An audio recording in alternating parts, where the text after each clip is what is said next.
नमस्कार। जगत गुरु भगवान श्री कृष्ण जी के चरणों में कृतज्ञतापूर्वक वंदन करता हूँ। सनातन संस्था एवं हिंदू जनजागृति समिति की ओर से धर्म संवाद के इस विशेष कार्यक्रम में मैं कार्तिक सालुंके आप सभी का हार्दिक स्वागत करता हूँ। बंधुओं, पिछले कुछ दिनों से हमने भारत की शिक्षा पद्धति किस प्रकार से वामपंथियों द्वारा नष्ट कर दी गई इसके बारे में हमने समझ कर लिया। स्वतंत्रता मिलने के उपरांत जो यहाँ पर कांग्रेस शासन आया था, तो उस शासन पर वामपंथियों का प्रभाव होने के कारण हमारी शिक्षा व्यवस्था पर एक ग्रहण सा लग गया और इसी का परिणाम ये हुआ कि मैकॉले शिक्षा पद्धति के कारण हिंदू धर्म के प्रति घृणा होने के कारण हिंदुओं को हमारी शिक्षा पद्धति से, हमारी संस्कृति से दूर करने का एक प्रयत्न किया गया। और इसी वामपंथी विचारधारा के कारण आज जो विश्वविद्यालय बने हैं उस माध्यम से कैसे गलत प्रचार हो रहा है, कैसे एक वामपंथ का निर्माण और एक गलत पीढ़ी का निर्माण किया जा रहा है, ये हमने समझ कर लिया। जेएनयू जैसे विश्वविद्यालय है, इस जेएनयू जैसे विश्वविद्यालयों में आज स्थिति कैसे है, इसकी सत्यता हमने समझ कर ली। आज भी हम ऐसे ही कुछ महत्वपूर्ण बातें आज के इस धर्म संवाद के कार्यक्रम के माध्यम से देखने वाले हैं। इन वामपंथियों का षड्यंत्र कैसे, इनका असली चेहरा क्या है, ये आज के धर्म संवाद में हम देखने वाले हैं।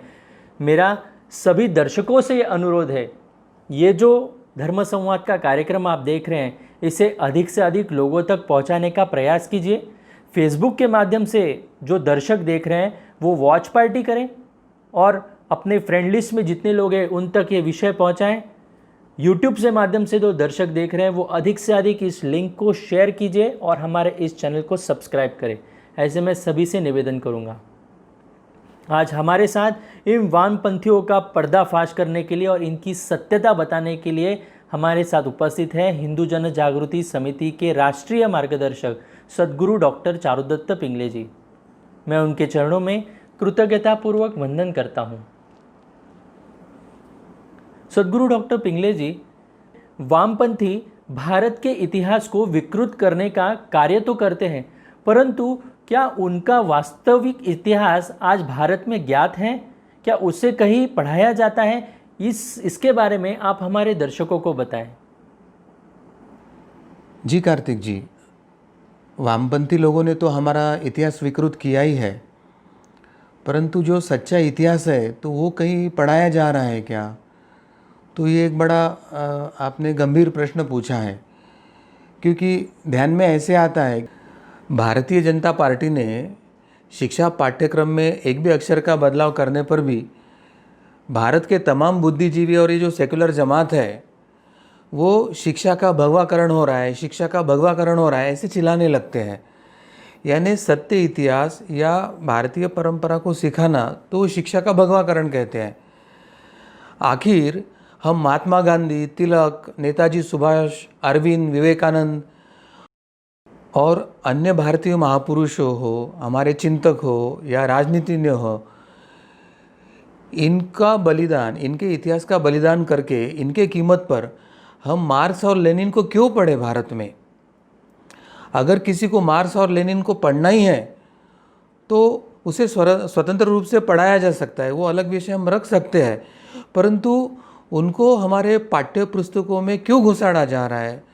उनको केंद्र बिंदु रख के हमारे पाठ्य पुस्तकों का क्यों निर्माण किया जा रहा है?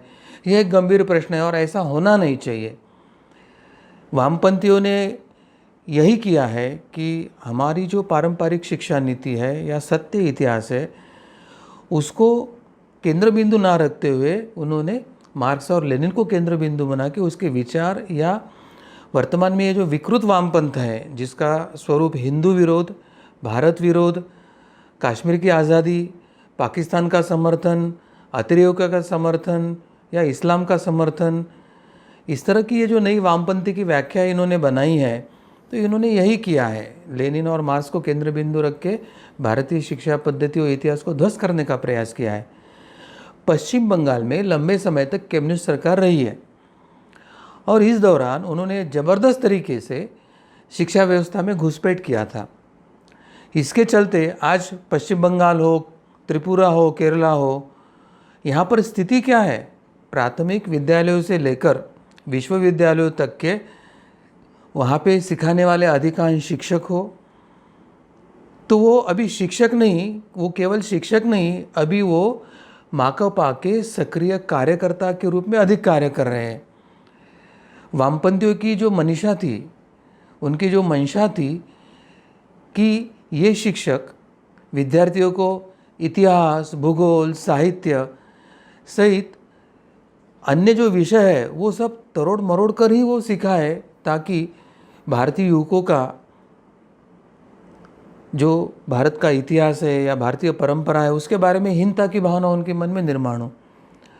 उन्हें पता है कि शिक्षा व्यवस्था के माध्यम से अपनी विचारधारा को किस तरह से भारतीय समाज मन में हम घुसा सकते हैं और उसका विस्तार कर सकते हैं, और इसी के साथ भारतीय मन में से भारत के संस्कृति, धर्म, परंपरा, शिक्षा, न्याय, नीति इसके बारे में कैसे हीनता की भावना डालना है वह भी जानते हैं, और इसलिए उन्होंने शिक्षा व्यवस्था का दुरुपयोग किया है।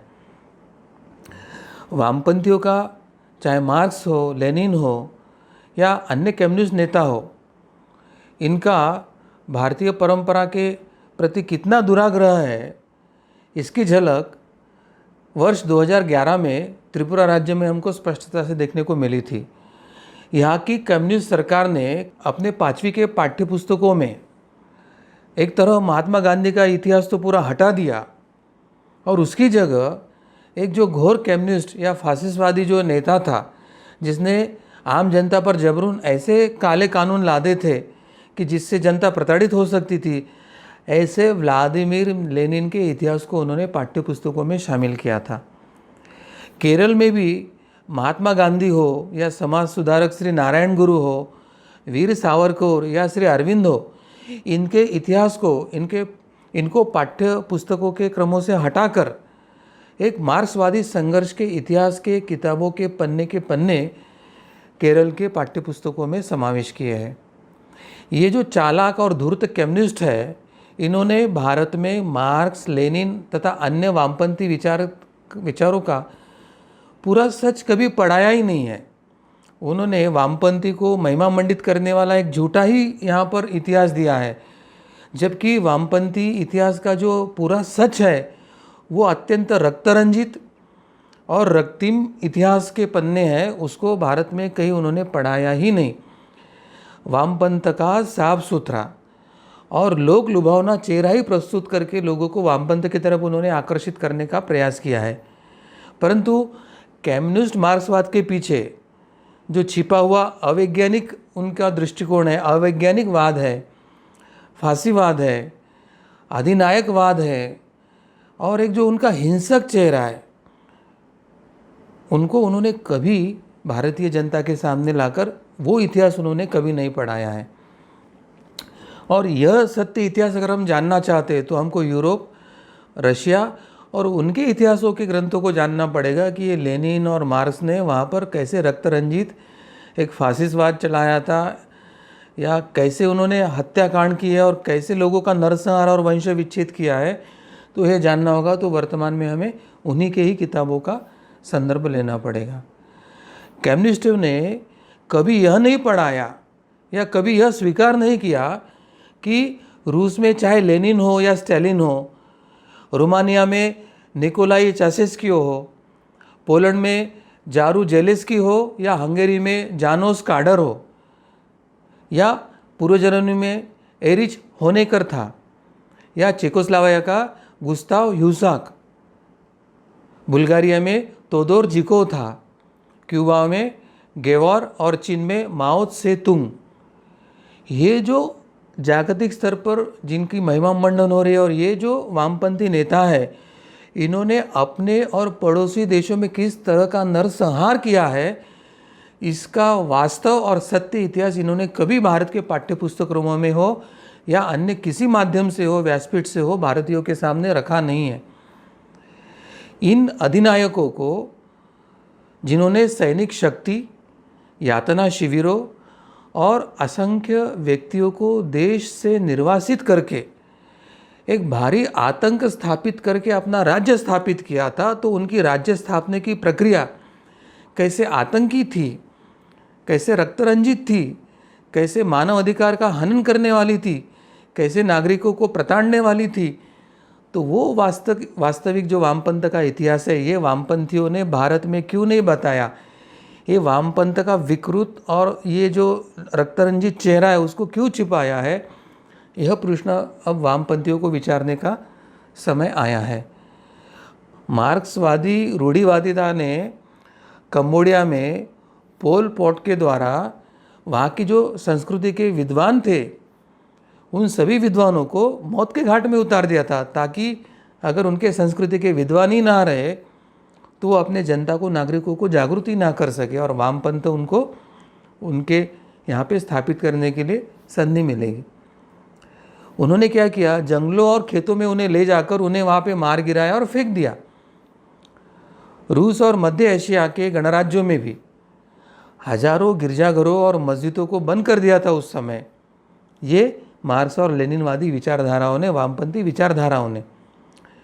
स्टालिन के कारनामों से तो मार्क्सवाद का खूनी चेहरा जो है वो जगजाहिर ही होता है, जगजाहिर हुआ ही है।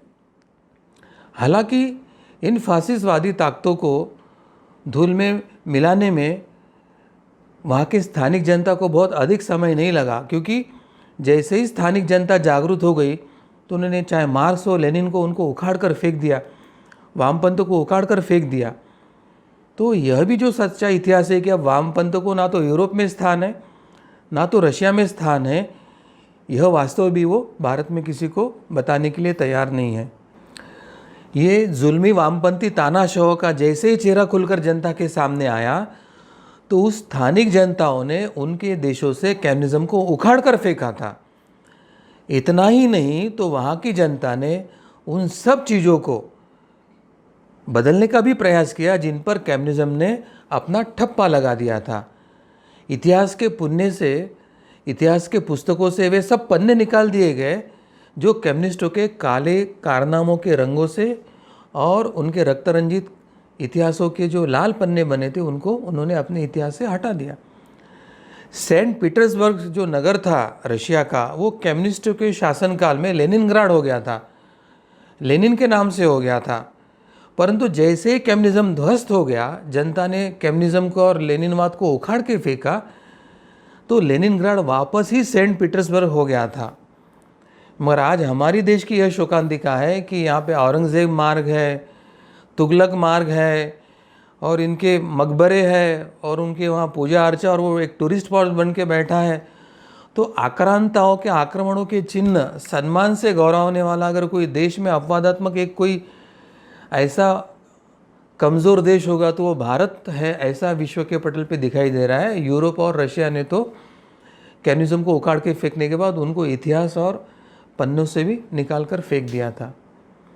भारत में भी कम्युनिस्टों ने समय समय पर अपना रंग दिखाया है। इसके उदाहरण भी हमें जानने की आवश्यकता है। कम्युनिस्ट पार्टी ने कभी भी भारत को एक अखंड देश के तौर पर मान्यता नहीं दिया, ये हमको समझकर लेने की आवश्यकता है। और उन्होंने स्वयं को कभी भारतीय नहीं माना, ये वास्तव भी हमें जानने की आवश्यकता है। और यही कारण है कि इस पार्टी ने सबसे पहले पाकिस्तान के निर्माण में और देश के विभाजन का समर्थन किया था।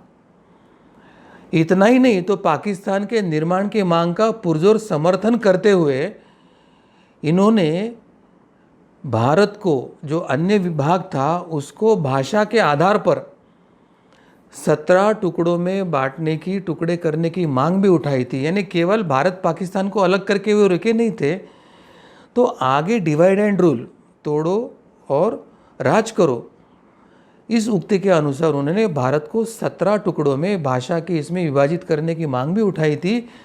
तो भारत के स्वतंत्रता के समय से ही इनका अलगाववाद, भारत को विखंडित करने की प्रक्रिया, भारत को तोड़ने की प्रक्रिया शुरू है, यह हमें समझ कर लेने की आवश्यकता है। क्योंकि ये लोग भारत को एक देश मानते ही नहीं, बल्कि विभिन्न भाषा और संस्कृति के समूह करके भारत को मानते हैं। और जिनके मन में भारत यह एक देश है ही नहीं और विभिन्न भाषा और संस्कृति का यह समूह है, वो क्या भारत से निष्ठा रखेगा, वो क्या भारत के संविधान से निष्ठा रखेगा, वो क्या भारत की अखंडता की रक्षा करेगा, वो तो अपनी रोटी सेकने के लिए भारत को कितने टुकड़े में करना है इसका विचार करेगा। और इसीलिए ये वामपंथी अपनी सब नीति है वो हिंदू विरोध में, ईसाई मिशनरी और इस्लाम के समर्थन में, पाकिस्तान के समर्थन में, अतिरेकों के समर्थन में और भारत के विरोध में। भारत तेरे टुकड़े हो गए, यह इनका विचारधारा है। कश्मीर के आज़ादी तक ये इनकी विचारधारा है। तो यह समझकर लेने की हमें आवश्यकता है और इस वास्तव को समझकर अब वामपंथ को भारत से उखाड़ कर फेंकने का समय आया है, यह हमें जानना चाहिए। 1942 के भारत छोड़ो आंदोलन के समय पूरा देश जब इस आंदोलन का समर्थन कर रहा था तो पूरे देश के विरोध में जाकर, पूरे देश की भावनाओं के विरोध में जाकर इन वामपंथियों ने 42 के आंदोलन में भारत के पीठ में छुरा घोंपा था और खुलकर उन्होंने ब्रिटिश सरकार का समर्थन किया। और वो इसलिए किया क्योंकि उस समय कम्युनिस्ट सरकार वाला जो सोवियत संघ था वो हिटलर के नाजी के खिलाफ ब्रिटेन के साथ कंधे से कंधा मिलाकर लड़ रहा था।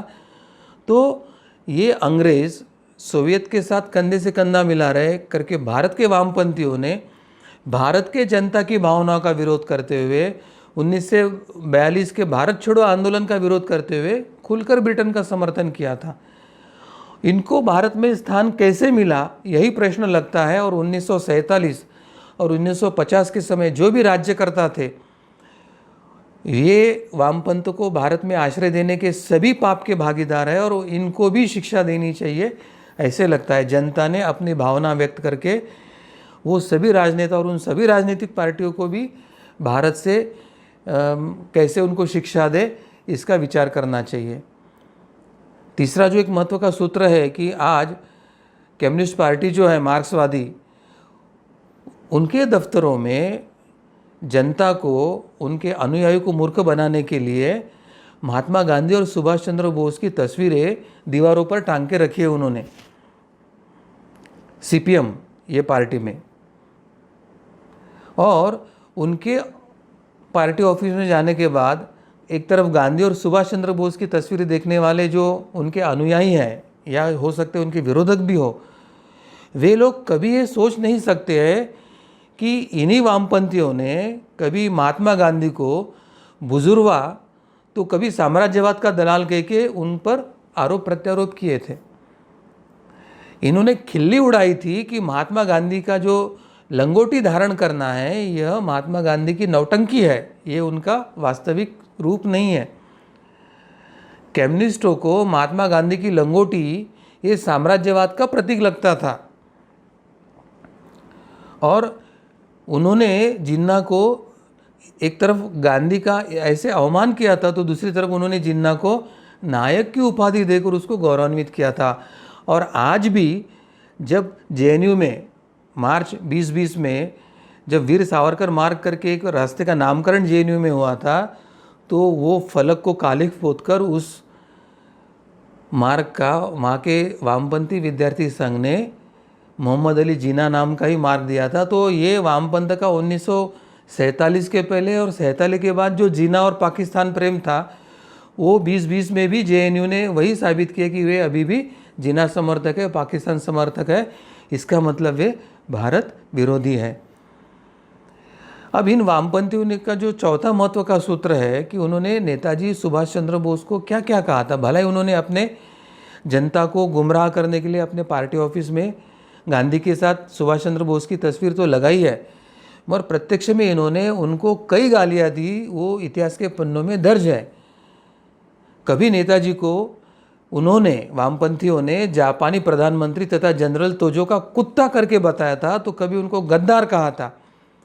और एक तरफ कुत्ता और गद्दार कहने वाले ये वामपंथी आज भारतीय जनता को लुभाने के लिए गांधी और सुभाष चंद्र बोस की तस्वीरें अपने ऑफिस में टांगती है। ये सीपीएम का जो दोहरा चरित्र है, ये उसका दोहरा मुख है, इसको हमें समझने की आवश्यकता है। सुभाष जी की जो आज़ाद हिंद फौज थी उसके लिए इन वामपंथियों ने काला गिरोह संबोधन रखा था और उन्होंने कहा था कि जैसे शरीर का सड़ा हुआ अंग काटकर फेंकना आवश्यक होता है, वैसे इस काले गिरोह को काटकर फेंकने योग्य हुआ सड़ा हुआ अंग कहा था। यानी कितना सुभाष चंद्र बोस का द्वेष था, कितना आज़ाद हिंद फौज का द्वेष था। और ये इतने धूर्त है कि अब जनता को लुभाने के लिए अपने पार्टी ऑफिस में सुभाष बाबू हो या महात्मा गांधी हो, उनका वो चित्र लगाते हैं। केवल बोस और गांधी ही नहीं, तो भारत के आज़ादी के लिए लड़ने वाले जयप्रकाश नारायण हो, राम मनोहर लोहिया हो, अच्युत पटवर्धन हो, इन जैसे जो देशभक्त थे, इन देशभक्तों पर इन वामपंथी विचारधाराओं के लोगों ने, इन वामपंथी नेताओं ने देशद्रोह का ठप्पा लगाया था।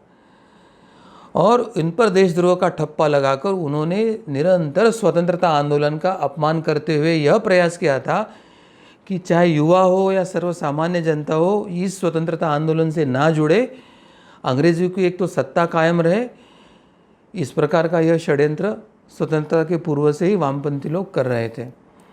अब पांचवा जो एक महत्व का सूत्र है, ये जो कॉमरेड डांगे हैं ना, वे अनेक वर्षों तक ब्रिटिश गुप्तचर के रूप में ही कार्यरत रहे और ब्रिटिश सरकार से वे मोटा वेतन प्राप्त करते रहे।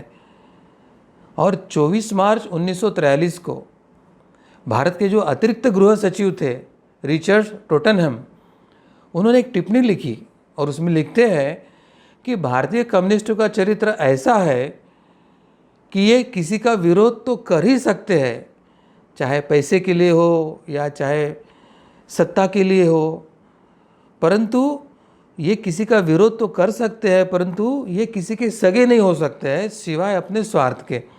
यानी शायद अंग्रेज़ों के भी कुछ अनुभव ऐसे हो गए कि ये वामपंथियों ने अपने स्वार्थों के लिए कई अंग्रेज़ों को भी कुछ तो किया होगा।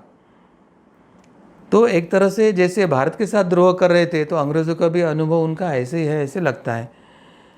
और अगला जो मैं सूत्र बताने जा रहा हूँ कि वामपंथियों के कार्यालय में कार्ल मार्क्स के साथ साथ रूस के जो तानाशाह है जोसेफ स्टालिन, उसकी एक तस्वीर ज़रूर देखने को मिलेगी। और ये जो जोसेफ स्टालिन है, इस पर 1.5 करोड़ से अधिक लोगों को मारने का आरोप है सरकारी तंत्र से। यानी जोसेफ स्टालिन के नेतृत्व में वहाँ पर जो वामपंथी क्रांति हुई थी, उसके सरकार को सत्ता में रखने के लिए जो प्रयास हुआ, उसमें 1.5 करोड़ निष्पाप नागरिकों को मारने के बाद उसकी सत्ता वहाँ पर कायम हुई थी। ऐसे हत्यारा स्टालिन का फ़ोटो इन वामपंथी पार्टियों के दफ्तर में आपको ज़रूर मिलता है। इससे उनका जो तानाशाही वृत्ति है या वो किस प्रकार से सत्य हटाना चाहते हैं, उनका आदर्श क्या है, यह हमें स्पष्ट होता है। कुल मिलाकर रशिया के कम्युनिस्ट क्रांति में वहाँ की जो रेड आर्मी थी, उन्होंने 1918 से लेकर 1922 तक के 2 लाख लोगों को मारा था। 1937 से 38 इस कालावधि में लाल आतंकियों ने 7 लाख नागरिकों को, निष्पक्ष नागरिकों को, लोगों को मारा था। 1929 से और 1953 के दरमियान स्टालिन ने 4 लाख लोगों को मारा था। इसमें सरकार के किसान धोरण के विरोध में अनाज न देने वाले किसानों को प्रताड़ित करने के लिए जबरन श्रम कॉलोनियों में बंद कर दिया जाता था और इस प्रक्रिया में करीब करीब 1.5 यानी 1.5 करोड़ से अधिक लोग स्टालिन के कार्यकाल में मारे गए थे। और ऐसे स्टालिन का आदर्श अगर ये वामपंथी रखते हैं तो इनके हाथ में अगर सत्ता जाती है तो क्या भविष्य होगा उसका हमें कुछ अंदाज़ा लगाने की आवश्यकता है। तो इस प्रकार हम देख रहे हैं कि रशिया में स्टालिन के नेतृत्व में या वामपंथियों के नेतृत्व में जो कुछ क्रांतियाँ हुई है उसमें 2 करोड़ से अधिक लोगों की हत्या हुई थी, निष्पाप नागरिकों को मार डाला गया था। स्टालिन ने तो अपनी पत्नी और बेटे को भी मरवाया था, यानी उसको इतना निष्ठुर था कि अपनी पत्नी और बेटे के बारे में भी उसने विचार नहीं किया था। आज स्टालिन को आधुनिक युग का शैतान कहा जाता है। वो इसीलिए कहा जाता है कि 2 करोड़ लोगों के हत्यारों का उसका पाप उसके माथे पर है। और जिस स्टालिन को आधुनिक युग का शैतान करके इतिहास मानता है, विश्व मानता है, उस स्टालिन को भारत के वामपंथी नेता अपना बड़ा नेता मानकर उसको प्रस्तुत करते हैं और उसकी तस्वीरें अपने पार्टी कार्यालय के मुख्यालय में लगाते हैं। तो इतनी बड़ी विडंबना ये भारत कैसे सहन कर रहा है, यह एक बड़ा प्रश्न है। भारतीय राज्यकर्ता, भारतीय प्रशासन, भारतीय न्याय व्यवस्था कौन सी पट्टी आंखों पर बांधकर बैठे हैं और वो क्यों इस वामपंथी षड्यंत्र को अनदेखा कर रहे हैं, यह सर्वसामान्य जनता के ध्यान में नहीं आ रहा है। अगला जो 7वां सूत्र मैं बताने जा रहा हूँ कि आज़ादी के पश्चात अनेक वर्षों तक वामपंथियों ने भारतीय संविधान की अवहेलना ही किया था और भारतीय संविधान को स्वीकारने से इनकार भी किया था इन्होंने। यह वास्तव हमें कहीं बताया नहीं जाता, सिखाया नहीं जाता, तो यह हमें समझने की आवश्यकता है। अगला जो सूत्र है उसमें 1947 में जब भारत स्वतंत्र हुआ था तो कम्युनिस्ट पार्टी ने क्या प्रस्ताव पारित किया होगा ऐसे लगता है आपको? कम्युनिस्ट पार्टी ने बाकायदा प्रस्ताव पारित करके भारत की इस आज़ादी को एक फ्रॉड है, एक धोखा है, ऐसी संज्ञा दिया था और उसने भारत के 5 राज्यों में सशस्त्र विरोध करके इसको विरोध किया था और उसे सशस्त्र क्रांति की संज्ञा दिया था। ये सबसे महत्व की बात है कि भारत स्वतंत्र होने के बाद एक कम्युनिस्ट पार्टी ने इतना बड़ा पाप किया था, एक प्रस्ताव पारित करके भारत की आज़ादी को धोखा या फ्रॉड बताया था और 5 राज्यों में सशस्त्र क्रांति किया था, भारत के विरोध में युद्ध पुकारा था उसने। ऐसे वामपंथी पार्टियां हो या वामपंथी नेता हो, उनको भारत में खुली छीट कैसे मिल रही है? उन पर उस समय कार्रवाई करके उनको अरेस्ट क्यों नहीं किया है? वामपंथी पार्टियों पर प्रतिबंध क्यों नहीं लगाया है? तो इसके बारे में भारतीय जनता अभी भी चकित है और वो सरकार से पूछना चाहती है कि ये पाप के भागीदार कौन है और उसे क्या शिक्षा मिलेगी।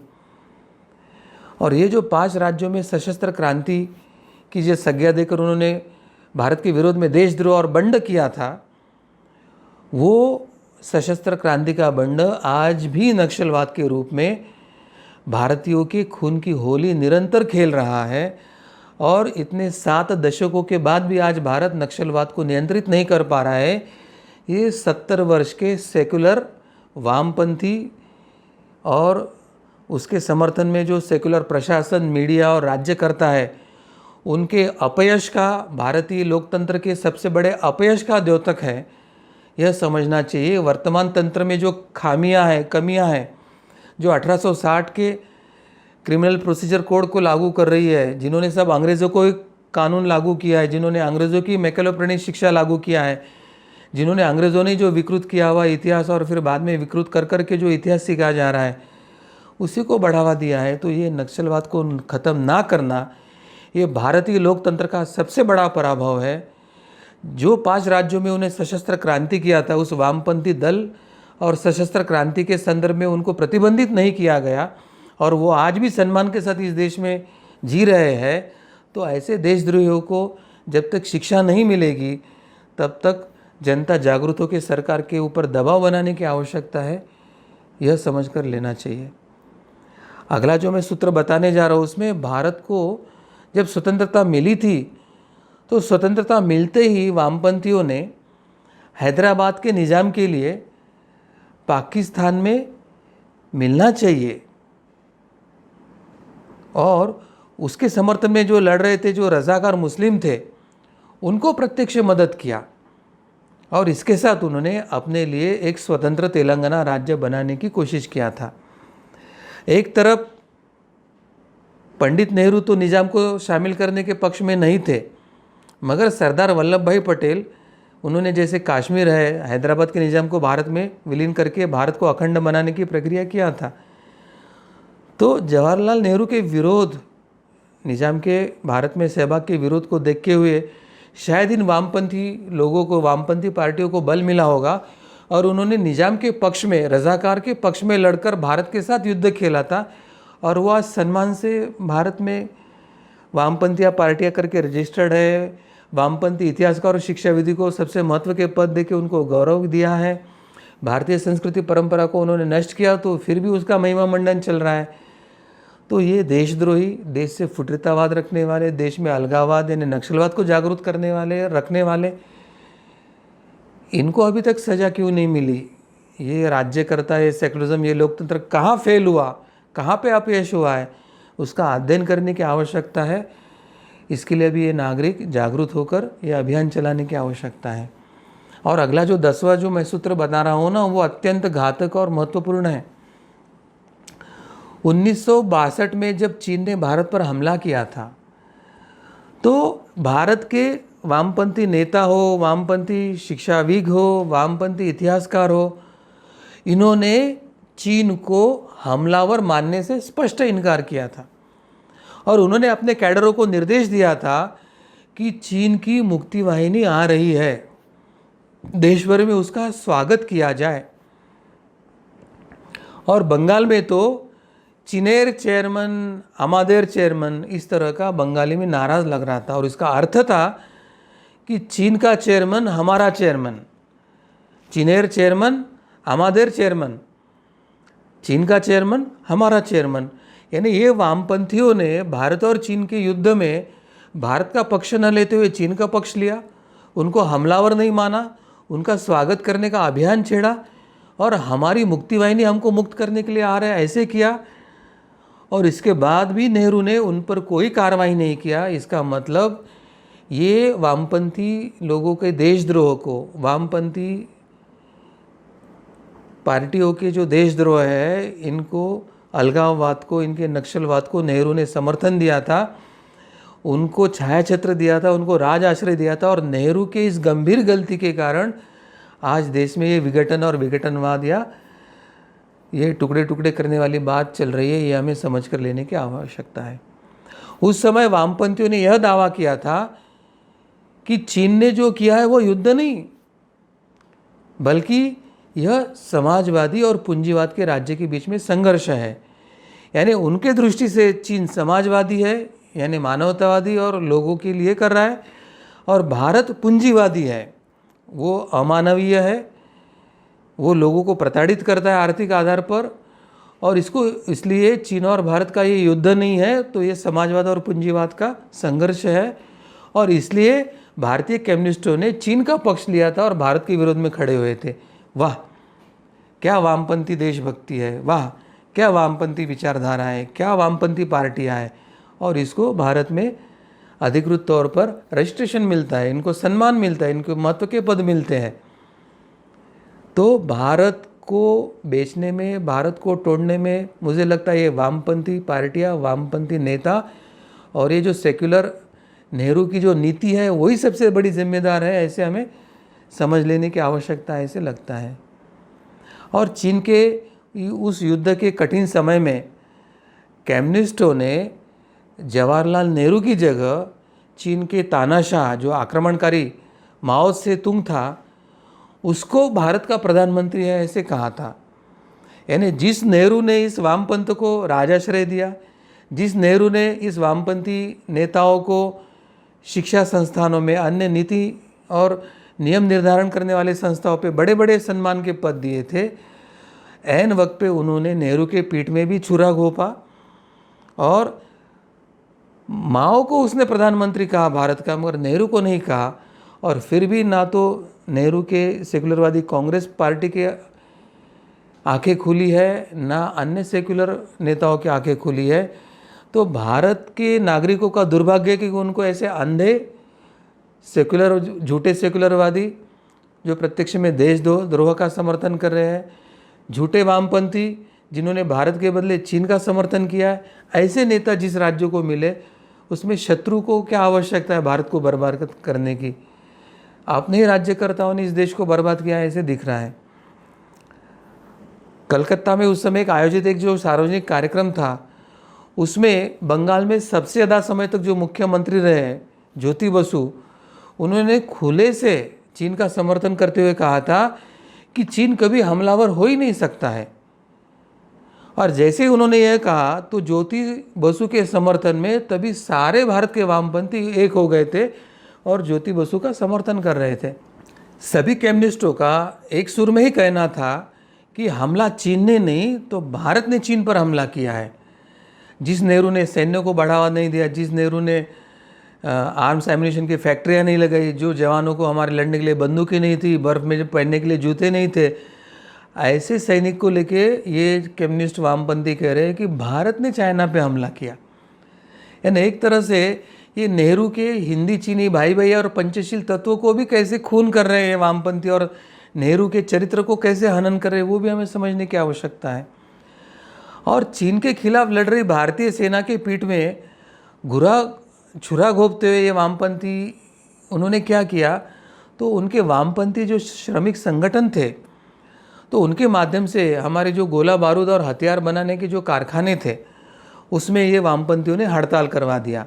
और हड़ताल करवाने का उद्देश्य क्या है कि अगर गोला बारूद या हथियार के कारखाने में अगर हड़ताल हो जाती है तो भारतीय सैनिकों को हथियारों की आपूर्ति हो या गोला बारूद की आपूर्ति हो वो पूरी तरह से रुक जाए, और उसके कारण अगर भारतीय सैनिक अगर चीनी के सैनिकों के हाथों से मर जाते हैं, भारत हार जाता है और अगर चीन जीत जाता है तो वो उनको आनंद देने वाली बात थी। और इसलिए वामपंथी पार्टियों ने अपने वामपंथी श्रमिक संगठनों के माध्यम से ये संप करवाया था।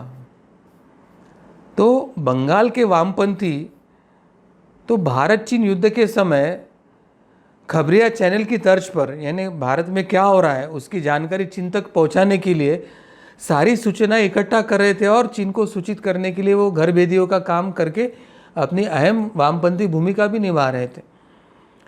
भारत चीन युद्ध के समय वामपंथियों के इस देशद्रोह का कार्य कुछ वर्ष पूर्व एक विदेशी खुफिया एजेंसी ने भी उसके बारे में स्पष्ट खुलासा किया है। इसके ऊपर लेख आया है, पुस्तक छपी है। 1961 के युद्ध में भारत के जख्मी जवानों के लिए रक्तदान करना ये पार्टी विरोधी कार्य है, ऐसा वामपंथियों ने घोषणा किया था। यानी अगर कोई वामपंथी पार्टी का कार्यकर्ता या कोई वामपंथी या कम्युनिस्ट समर्थक व्यक्ति सैनिकों के लिए अगर वो रक्तदान करता है तो ये पार्टी विरोधी कार्य माना जाएगा। ऐसे घोषणा करने वाले हमारी वामपंथी पार्टियों को भारत में किस आधार पर उनको पार्टी करके रजिस्ट्रेशन दिया है और उनका रजिस्ट्रेशन कैंसिल क्यों नहीं हुआ है, उसके देशद्रोह को किस आधार पर स्वीकार रहा है यह देश, इसके लिए बहुत बड़ा प्रश्न चिन्ह नागरिकों के मन में उपस्थित हो रहा है। क्या ये राज्यकर्ता स्वयं ही इस देश को नष्ट करने के पीछे लगे हैं, ऐसा भी प्रश्न भारतीय जनता के मन में उभर रहा है। उसका जवाब भारतीय राज्यकर्ताओं को, सेकुलर पार्टियों को अभी आने वाले समय में देना पड़ेगा, इसका उन्हें अंदाज़ा आना चाहिए। इस युद्ध में जब भारत की पराजय हुई तो भारत की पराजय पर कम्युनिस्टों ने खूब खुशियाँ मनाई और मिठाई भी बांटी, और इतना ही नहीं तो असम सहित कई जगहों पर चीन के सेना के विजय के समर्थन में बैनर लगाए गए और चीन की कम्युनिस्ट सरकार को बधाई संदेश भेजा गया और उनको बधाई दिया कि आपने अच्छा कार्य किया, भारत की सरकार को आपने हराया, भारत को हराया। ऐसे देशद्रोह को अगर भारत में पार्टी करके रजिस्ट्रेशन मिल रहा है, उनको एक व्यक्ति करके यहाँ पर देशद्रोह का मुकदमा नहीं चल रहा है, तो शायद भारतीय राज्यकर्ता, प्रशासन और कानून, ये तीनों की विफलता इस लोकतंत्र की विफलता है। और इस झूठे लोकतंत्र में, झूठे सेकुलरिज्म में, झूठे व्यवस्था में भारत और हिंदुओं का अस्तित्व नहीं है, यह स्पष्ट दिखाई दे रहा है। हमें सच्चा लोकतंत्र की स्थापना की आवश्यकता है।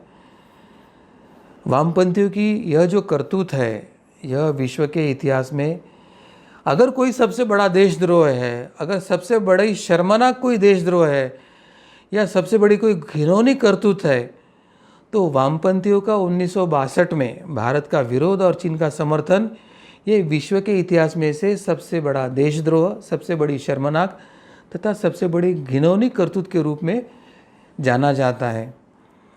यह दुर्भाग्य की बात है कि वामपंथियों का यह इतिहास छिपाकर रखने के कारण वह बिना पढ़े ही देश के जो युवा है वो वामपंथी विचारधारा को स्वीकार करके उनके कार्य में जुटे हुए हैं।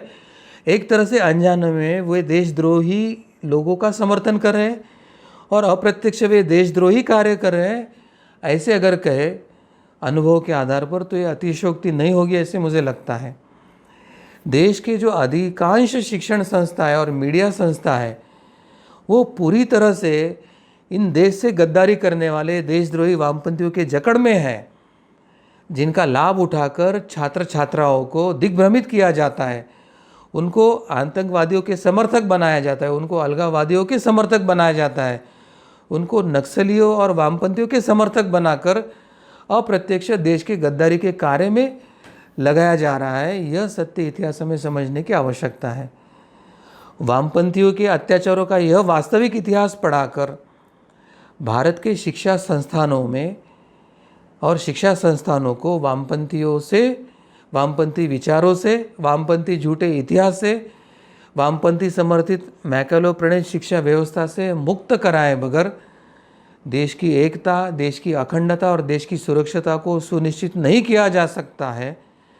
और सबसे पहले हमारे सामने देश की एकता, अखंडता और सुरक्षा को सुनिश्चित करना यही ध्येय है, क्योंकि अभी दोबारा चीन और पाकिस्तान के आक्रमण की संभावना है और उस समय जो युद्ध होगा वो शायद हमारे बॉर्डर पर जितना 10% हुआ, तो बॉर्डर के अंदर ये वामपंथी और उनके समर्थित जो पाकिस्तान है, पाकिस्तान समर्थित उनके जो गतिविधि है, उनके साथ 90% युद्ध होगा, ऐसी संभावना कुछ हमारे रक्षा के विशेषज्ञ बता रहे हैं। तो हमको भारत सरकार के समर्थन में, भारत की रक्षा के समर्थन में, देश के भविष्य के समर्थन में हमें सरकार के साथ उठकर खड़ा होना होगा। और ये जो देश की एकता, अखंडता और सुरक्षा के लिए जो आह्वान बना है, ये शत्रु उभर के आया है, तो उसका उच्चाटन कैसे करें, इसके लिए हमें प्रयास करने होंगे। कार्तिक जी, भारत को पुनरुत्थान के मार्ग पर लेके जाने के लिए कड़ा संघर्ष हमें करने की आवश्यकता है, ऐसे मुझे लगता है। जी सद्गुरु डॉक्टर पिंगले जी, आपने इतना महत्वपूर्ण बातें आज हमें इन वामपंथियों के बारे में बताई है। इनका रक्त रंजित इतिहास आज हमारे सामने आपने रखा है। ये किसी को भी अभी तक पता नहीं है। इसके बारे में आज तक समाज में जागृति नहीं की गई है। कहीं पर तो इस पर पर्दा डालने का प्रयास किया गया है और ये सत्य परिस्थिति आज छुपाई गई है। ये वही वामपंथी है जिनके हाथों में स्वतंत्रता के उपरांत पूरी शिक्षा व्यवस्था और बड़े बड़े अधिकार इनको दिए गए थे, और इन्होंने आज भारत की स्थिति क्या कर दी है। जिस कांग्रेस शासन ने स्वतंत्रता के उपरांत उनके ऊपर जो जिम्मेदारियां थोपी, इन्हीं वामपंथियों ने उस कांग्रेस के पीठ पर भी खंजर खुपसने का काम किया है। तो ये कभी किसी के नहीं हुए हैं और ये स्वार्थ के लिए कुछ भी कर सकते हैं, किसी भी हद तक गिर सकते हैं। ये सत्य बातें आज हमें आपके मार्गदर्शन से पता चली। बंधुओं, मैं आप सभी से ये निवेदन करता हूँ, ये जो इनका रक्त रंजित इतिहास है, इसको अधिक से अधिक लोगों तक पहुँचाएं। ये आज तक हमसे छुपाया गया है, हमें इसके बारे में अभी तक कोई जानकारी दी नहीं गई है। ये षड्यंत्रपूर्वक किया गया है और आज हमारे युवाओं के मन में ये एक प्रकार से एक बड़े अपना किरदार ये निभा रहे हैं। इन्होंने एक हीरो बनने का प्रयास ये कर रहे हैं। ये अत्यंत दुर्भाग्यपूर्ण है और इसका हम सभी को विरोध करना चाहिए। इसके लिए मैं आप सभी से आह्वान करता हूँ, इन वामपंथियों का सत्य इतिहास अधिक से अधिक लोगों तक पहुँचाएं। प्रशासन को भी हमें इसके बारे में बताना होगा कि हमें सभी को इसका विरोध करके यहाँ पर भारतीय शिक्षा व्यवस्था, भारतीय संस्कृति, संस्कृत भाषा, ये सभी परंपरा, सनातन परंपरा हमें दोबारा यहाँ पर प्रस्तावित करनी होगी। इसके लिए एकजुट होकर हम सभी एकत्रित मिलकर ये मांग करेंगे। आप सभी हमारे साथ इस राष्ट्र निर्माण के कार्य में अवश्य सहभाग ले सकते हैं। मैं सभी दर्शकों को ये बताना चाहूँगा कि धर्म संवाद के इस कार्यक्रम के माध्यम से आज तक हमने जितने भी कार्यक्रम लिए हैं, उस सभी भाग हिंदू जनजागृति समिति की वेबसाइट hindujagriti.org इस पर उपलब्ध है। आप उस पर जा सकते हैं और इन भागों को देख सकते हैं। अधिक से अधिक लोगों तक इसकी जानकारी आप पहुंचा सकते हैं। भारतीय शिक्षा व्यवस्था कैसे थी और उस पर आघात किस प्रकार से हुए, आक्रांता जो आए थे उन्होंने किस प्रकार से 800 वर्ष आघात किए, अंग्रेज़ों द्वारा कैसे आघात किए गए, और स्वतंत्रता के उपरांत कांग्रेस के माध्यम से इन वामपंथियों ने किस प्रकार से हमारे ऊपर आघात किए हैं, इन सब के बारे में सत्यता बताने वाली मालिकाओं के भाग हमारी वेबसाइट पर उपलब्ध है। मेरा सभी दर्शकों से अनुरोध है, आप सभी इसे अवश्य देखें और अधिक से अधिक लोगों तक पहुँचाएँ।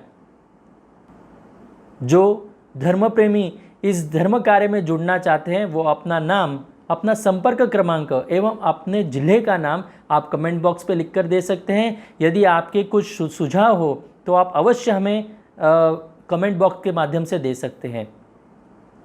जगत गुरु भगवान श्री कृष्ण जी की कृपा से धर्म संवाद का यह कार्यक्रम यहीं पर संपन्न हुआ, ऐसे मैं घोषित करता हूँ। नमस्कार।